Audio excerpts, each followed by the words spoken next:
باب نمبر 56 تکبر کی مذمت کے بیان میں۔ اگرچہ ہم اس سے پہلے تکبر کی مذمت بیان کر چکے ہیں، لیکن یہاں اس پر اور زیادہ روشنی ڈالنا چاہتے ہیں کہ اس کا انجام نہایت ہی مذموم و مکروہ ہے، کیونکہ اسی نے ابلیس ملعون کو جنت سے نکال کر دوزخ کے عذاب میں گرفتار کیا ہے۔ حدیث قدسی میں آیا ہے کہ خدا فرماتا ہے کہ کبریا یعنی بڑائی میری چادر ہے اور عظمت میرا تہبند ہے، پس جو شخص ان دونوں میں کسی ایک میں بھی میرے ساتھ مقابلہ کرتا ہے تو میں اس کو چیر ڈالتا ہوں اور اس کی کچھ پرواہ نہیں کرتا۔ روایت ہے کہ قیامت کے روز متکبر لوگ انسانی صورت میں چونٹیوں کی مانند اٹھائے جائیں گے اور ہر ایک حالت میں ان پر ذلت چھائی ہوگی، اور دوزخیوں کا نچوڑ ان کے بدن کا پسینہ پلائے جائیں گے۔ رسول اللہ صلی اللہ علیہ وسلم نے فرمایا ہے کہ 3 شخصوں کے ساتھ اللہ تعالی قیامت کے روز کلام نہیں کرے گا اور نہ ان کی طرف دیکھے گا، اور ان کے لیے دردناک عذاب ہوگا۔ پہلا بوڑھا زانی، دوسرا ظالم بادشاہ، تیسرا مفلس تکبر کرنے والا۔ حضرت عمر رضی اللہ عنہ سے روایت ہے کہ انہوں نے آیت ذیل وَإِذَا قِيلَ لَهُ اتَّقِ اللَّهَ أَخَذَتْهُ الْعِزَّةُ بِالْإِثْمِ، جب متکبر کو کہا جاتا ہے کہ خدا سے ڈر، تو وہ اپنے تکبر و عزت کے گھمنڈ میں اور گناہ کرتا ہے۔ پڑھی اور کہا ان للہ و انا الیہ راجعون۔ ابن مسعود رضی اللہ عنہ نے کہا کہ جب کسی کو کہا جائے کہ خدا سے ڈر اور وہ اس کو جواب میں کہے علیک نفسک، یعنی تجھ کو کیا پڑی اپنی نبیڑ، تو اتنا ہی کہنے سے وہ گناہگار ہو جاتا ہے۔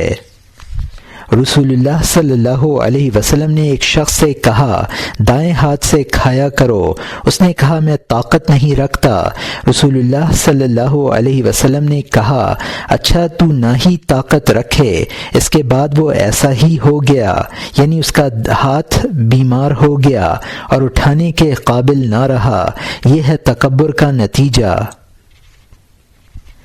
روایت ہے کہ ثابت بن قیس رضی اللہ عنہ بن شماس نے رسول اللہ صلی اللہ علیہ وسلم سے دریافت کیا کہ میں زیب و زینت کو پسند کرنے والا آدمی ہوں، کیا یہ تکبر ہے؟ فرمایا نہیں، یہ تکبر نہیں ہے۔ متکبر وہ شخص ہے جو حق سے روگدانی کرے اور لوگوں کو حقیر سمجھے، حالانکہ وہ بھی اس کی مانند خدا کے بندے ہیں، یا اس جیسے ہیں یا اس سے اچھے ہیں۔ وہب بن منبہ رحمۃ اللہ علیہ نے لکھا ہے کہ جب موسیٰ علیہ السلام نے فرعون کو ایمان لانے کے واسطے کہا تو اس نے کہا میں حامان سے مشورہ کر لوں۔ حامان سے مشورہ لیا، اس نے کہا آپ تو خود رب ہیں اور لوگ آپ کی عبادت کرتے ہیں، پھر آپ بندہ بن جائیں گے اور دوسرے کی عبادت کریں گے۔ پس اس نے اللہ تعالی کی عبودیت اور موسیٰ علیہ السلام کے اتباع سے انکار کیا اور غرق ہو گیا۔ قریش کہا کرتے تھے کہ لولا نزل هذا القرآن على رجل من القريتين عظیم، یہ قرآن ان 2 گاؤں کے کسی بڑے آدمی پر کیوں نہیں نازل ہوا؟ اس وقت ان کے درمیان ولید بن مغیرہ اور ابو مسعود الثقفی 2 بڑے رئیس تھے، وہ ان کو بڑا سمجھتے تھے اور رسول اللہ صلی اللہ علیہ وسلم کی نسبت کہتے تھے کہ یہ ایک یتیم لڑکا ہے، اس کو اللہ نے ہماری طرف کس طرح بھیج دیا؟ اس کے جواب میں اللہ تعالی نے کہا اہم یقسمون رحمت ربک، کیا یہ لوگ تیرے رب کی رحمت کو تقسیم کرتے ہیں؟ یہ باتیں ان کے تکبر کے روح سے تھیں کہ وہ اپنے آپ کو بڑا سمجھتے تھے اور دوسرے لائق اور قابل کو حقیر خیال کرتے تھے، اور رسول اللہ صلی اللہ علیہ وسلم کے صحابہ مثلا عمار، بلال، صہیب، مقداد وغیرہ اصحاب صفہ کو اپنی نظروں میں حقیر اور ناچیز خیال کرتے تھے۔ جیسا کہ اللہ تعالیٰ نے ان کے تعجب سے خبر دی ہے کہ جب وہ دوزخ میں داخل ہوں گے اور ان اصحاب صفہ وغیرہ مفلس کو وہاں نہ دیکھیں گے جیسا کہ وہ خیال کیا کرتے تھے تو تعجب سے کہیں گے ما لنا لا نرى رجالا كنا نعدهم من الاشرار، کیا سبب ہے کہ ہم ان لوگوں کو یہاں نہیں دیکھتے جن کو ہم حقیر و شریر گنا کرتے تھے۔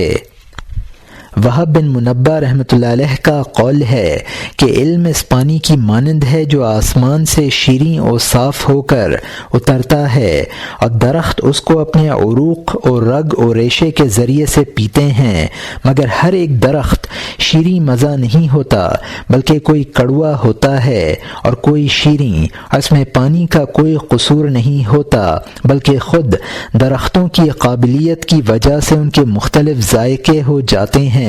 اسی طرح سے متکبر و متواضع جب علم کو حاصل کر لیتے ہیں تو ایک میں تو علم تکبر کو اور زیادہ لیتا ہے اور دوسرے کی تواضع کو بڑھا دیتا ہے، یعنی جس کے اندر تکبر کا مادہ ہوتا ہے وہ علم کے حاصل ہونے سے اور ترقی کر جاتا ہے، اور جس میں تواضع و انکساری کی عادت ہوتی ہے وہ علم کے حصول سے اور زیادہ ہو جاتی ہے۔ اس میں علم کا کوئی قصور نہیں ہوتا بلکہ ان کی طباع کا۔ اسی واسطے رسول اللہ صلی اللہ علیہ وسلم نے فرمایا ہے کہ ایک قوم ایسی ہوگی جو قرآن پڑھے گی لیکن وہ ان کے حلق سے نیچے نہیں اترے گا، وہ کہیں گے کہ ہم نے قرآن پڑھا ہے، پس کون ہم سے زیادہ قاری ہے اور کون ہم سے زیادہ عالم ہے؟ پھر اصحاب رضوان اللہ علیہم کی طرف متوجہ ہوئے اور کہا اے لوگو، وہ تم سے ہی ہوں گے اور وہی دوزخ کے ایندھن ہوں گے۔ حضرت عمر رضی اللہ عنہ نے کہا ہے کہ سرکش اور مغرور عالم نہ بنو کہ یہ علم تمہیں کچھ فائدہ نہ دے گا۔ روایت ہے کہ بنی اسرائیل کا ایک شخص جس کو خلی بن اسرائیل یعنی مفسد و شریر کہا کرتے تھے، ایک روز بنی اسرائیل کے ایک شخص کے پاس سے گزرا جس کو عابد بنی اسرائیل کہا کرتے تھے اور اس کے سر پر بادل نے سایہ کیا ہوا تھا۔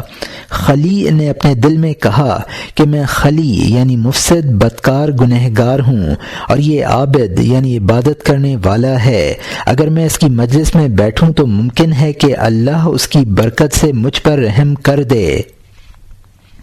اس نے عابد کی خدمت میں جانا شروع کیا۔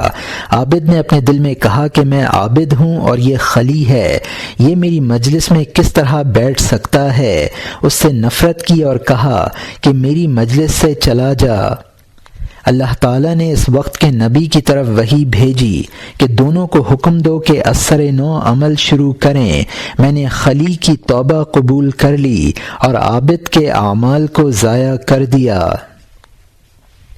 ایک روایت میں ہے کہ پھر وہ بادل خلی کے سر پر آ گئے۔ اس سے نتیجہ نکلتا ہے کہ اللہ تعالی بندوں کے دلوں کو دیکھتا ہے، نہ ان کے ظاہری اعمال کو۔ روایت ہے کہ رسول اللہ صلی اللہ علیہ وسلم کے پاس ایک شخص کا نیکی کے ساتھ ذکر کیا گیا۔ ایک روز وہی شخص رسول اللہ صلی اللہ علیہ وسلم کی طرف آ رہا تھا کہ لوگوں نے کہا یا رسول اللہ، یہ وہی شخص ہے جس کا ہم نے ذکر کیا تھا۔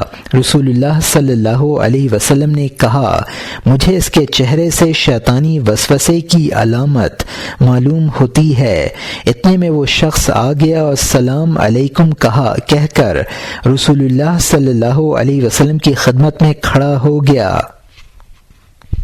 رسول اللہ صلی اللہ علیہ وسلم نے اس کو کہا میں تجھے خدا کی قسم دے کر پوچھتا ہوں، کیا تیرے دل میں یہ بات نہیں ہے کہ قوم میں تجھ سے زیادہ رتبے والا کوئی نہیں ہے؟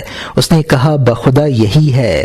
گویا رسول اللہ صلی اللہ علیہ وسلم نے نور نبوت سے اس کے مافی الضمیر کو شناخت کر لیا۔ ابو ذر رضی اللہ عنہ کہتے ہیں کہ ایک دفعہ میں رسول اللہ صلی اللہ علیہ وسلم کے سامنے ایک شخص سے جھگڑ پڑا اور اس کو ابن سوادہ یعنی کالی عورت کا بیٹا کہہ دیا۔ رسول اللہ صلی اللہ علیہ وسلم نے کہا، اے ابو ذر، 1 صاع تول دے، یعنی اس کے کفارے میں 4 سیر دانہ خیرات کر۔ سفید عورت کے بیٹے کو کالی عورت کے بیٹے پر کوئی ترجیح نہیں ہے۔ ابو ذر رضی اللہ عنہ نے کہا کہ میں پھر چت لیٹ گیا اور اس شخص کو کہا کہ اٹھ اور میرے چہرے کو پاؤں سے لتاڑ۔ حضرت علی کرم اللہ وجہہ نے کہا ہے کہ جو شخص دوزخی کو دیکھنا چاہتا ہے تو اس شخص کو دیکھ لے جو تکبر سے بیٹھا ہوا ہو اور لوگ اس کے سامنے کھڑے ہوں۔ حضرت انس رضی اللہ عنہ روایت کرتے ہیں کہ باوجود یہ کہ صحابہ رضوان اللہ علیہم کو رسول اللہ صلی اللہ علیہ وسلم سے بڑھ کر کوئی چیز پیاری نہ تھی، تاہم وہ رسول اللہ صلی اللہ علیہ وسلم کے واسطے کھڑے نہ ہوتے تھے، کیونکہ وہ جانتے تھے کہ رسول اللہ صلی اللہ علیہ وسلم اس کو پسند نہیں کرتے۔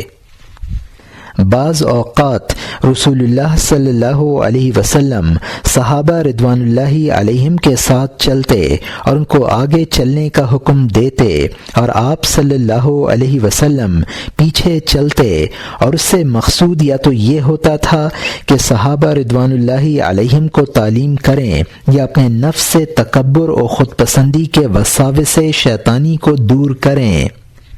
جیسا کہ ایک دفعہ نماز میں نیا کپڑا نکال دیا تھا اور پرانا پھٹا ہوا پہن لیا تھا، اور اس کی وجہ بھی یہی 2 امور مذکورہ تھے۔